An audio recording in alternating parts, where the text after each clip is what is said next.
In part 3, we will be looking at the continuing what we were doing to figure out the time domain response of a simple RL circuit excited by a sinusoidal source.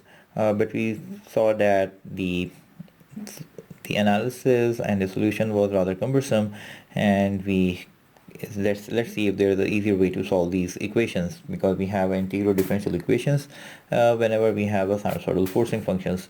So let's say if we have a complex forcing function, what we mean is that let's say we have a sinusoidal source, and it's a real source, and it produces a real response or real force response.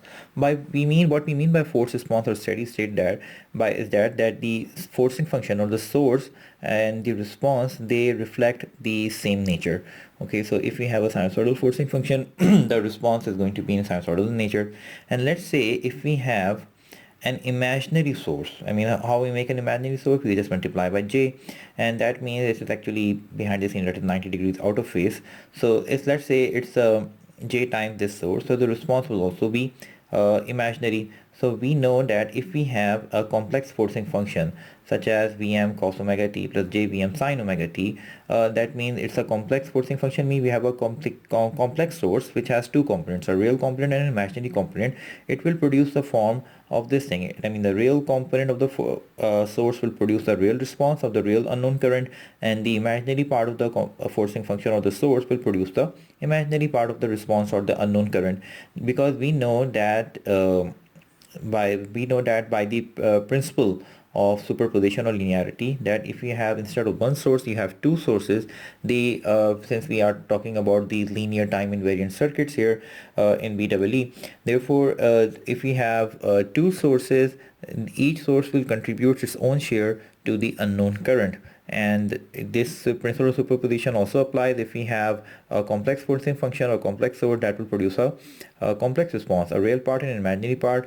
Real part of the source produces the real part of the response. By response, I mean some unknown current or maybe unknown voltage at some point. And here the imaginary part of the source produces the imaginary part of the current.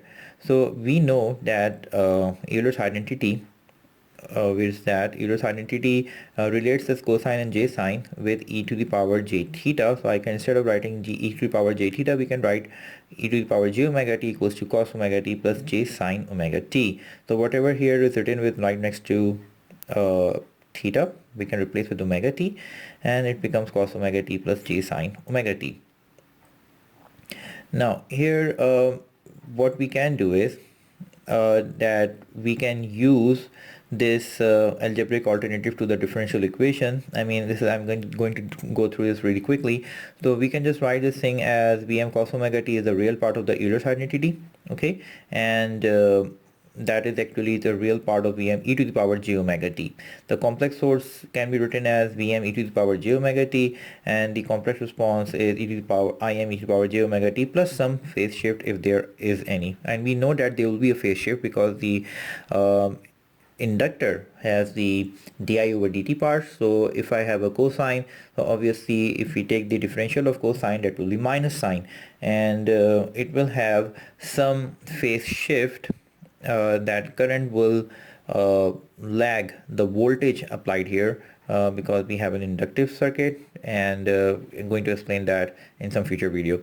So if I write the differential equation for this particular circuit just as we have done before, and we insert the complex expression for this thing, I mean, this is just superfluous here because we are going to have a very simple solution later on. But if we insert a complex expression for this thing and take the integrated derivative, then we have an algebraic equation. In order to determine the values of Im and t and phi, we divide throughout by the common denominator e to the power j omega t. The point to note is every term in this KVL equation here, and every term in this KVL equation here, we have taken the derivative here, has e to the power j omega t written right next to it. I mean, this is Im e to the power j omega t. E to the power j phi is a constant value. It's some kind of a phase shift here. E to the power j omega t is written to right next to this Im, and e to the power j omega t is written right next to this Vm. That means that this e to the power j omega t term is written right next to every voltage term or every current term in this KVL equation, and had there been a nodal equation, we would have said the same thing, that every voltage and current has e to the power j omega t written right next to it. So to order to determine the values, if we divide throughout by the common factor, this e to the power j omega t, and then using some simple algebra, then we can write the value for Im equals to this magnitude and phi equals to minus tan inverse omega L over R. So we can write this Im in polar form as Im angle phi, and we can write this thing, this is the magnitude of Im and this is the phase angle.